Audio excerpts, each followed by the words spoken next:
bem-vindos. Eu sou Giovana Lima e estamos aqui com o professor da EASP, Antônio Gledson de Carvalho. Bem-vindo, professor. O que levou a BMF-Bovespa a criar essas listas diferenciadas? No início dos anos 90, teve todo um movimento de privatizações e as empresas eram privatizadas na Bolsa de Valores. Então foi um período em que o mercado de capitais cresceu muito, mas na verdade foi um inchaço, porque não eram mais empresas entrando. Era muito negociação das empresas que já existiam em função das privatizações.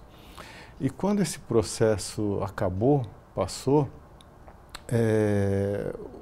a Bolsa de Valores entrou num marasmo, o nível de negociação reduziu terrivelmente e a grande preocupação, a crença que existia era que realmente o mercado talvez fosse desaparecer ou fosse ficar muito pequeno.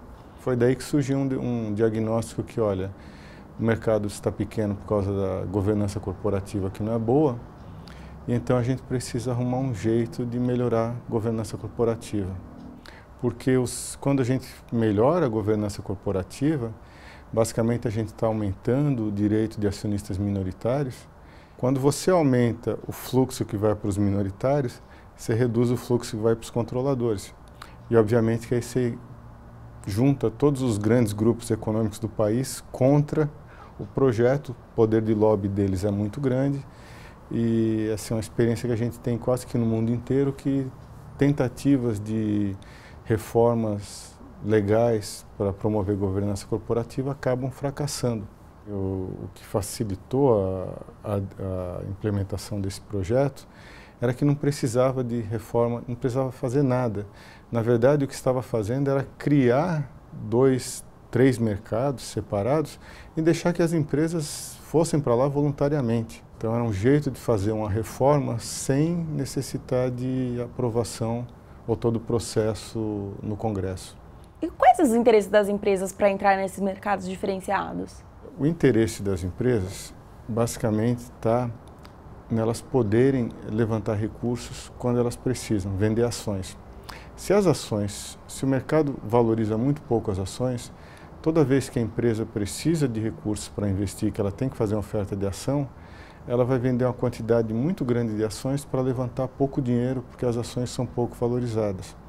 E as ações são pouco valorizadas porque quem compra acha que não vai receber muito daquelas ações, porque por alguma maneira o controlador no futuro pode,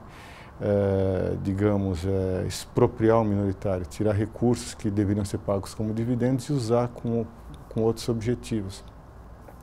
Então é uma coisa dos dois lados, são empresas que veem a necessidade de emitir ações e acham que vão ter as ações muito mais valorizadas se comprometerem a não expropriar o minoritário. Você poderia apresentar o novo mercado e os níveis 1 e 2 de governança? É um novo espaço em que, quando você vai lá, você já sabe quem você vai encontrar. O investidor está em dúvida de ação de qual empresa comprar, ele sabe que quando ele vai lá, ele vai comprar ações de uma empresa que promete várias regras de comportamento que asseguram que ele não vai ser expropriado da mesma maneira que ele poderia ser expropriado no outro mercado. Bom, no Brasil existe tradicionalmente as empresas que têm ações sem direito a voto. Então vamos criar um mercado que promete tudo que o novo mercado promete, mas que permite ações sem direito a voto. É o nível 2. Eles falaram, bom, mas assim, o novo mercado e o nível 2 tem critérios muito altos. Pode ser muito difícil a empresa de uma vez só dar o salto. Então vamos criar um nível intermediário em que ela vai primeiro para esse e depois vai para o outro, que virou o nível 1. Então está consolidado, as listas premium no Brasil são uma realidade. Eu acho que hoje em dia a gente pode dizer com bastante segurança que são uma realidade. E qual foi a consequência dessas listas diferenciadas para o mercado de capitais brasileiro?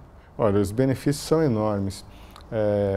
Por exemplo, o volume negociado na BMF-Bovespa, na Bovespa, mais do que multiplicou por 10 desde a época de baixa até recentemente, ou até o período que a gente vive. Isso foi fruto do crescimento das empresas, do surgimento de empresas. Inúmeras empresas abriram capital. Cerca de 70% das emissões de ações são compradas por investidores internacionais. Eu acho que foi um grande passo para o país. E quais foram as variáveis que vocês utilizaram para medir o impacto da migração das empresas para essas listas? Nós avaliamos três fatores. O primeiro era a valorização das ações. Uma segunda coisa é se aumenta a liquidez das ações, se as ações passam a ser mais negociadas depois do que eram negociadas antes. Nós também olhamos para o prêmio de controle. E quais foram os resultados encontrados? Os resultados eram exatamente os esperados. As ações se valorizam quando a empresa migra para um desses mercados. Nós conseguimos aferir que imediatamente no período em que a empresa anuncia que vai migrar, as ações subiram 4%. Uma outra coisa que a gente observou é que o volume negociado também aumenta significativamente depois comparado ao que era negociado antes. E o prêmio de controle também cai. Obrigada, professor. Para saber mais sobre a pesquisa, acesse o link abaixo. Obrigada.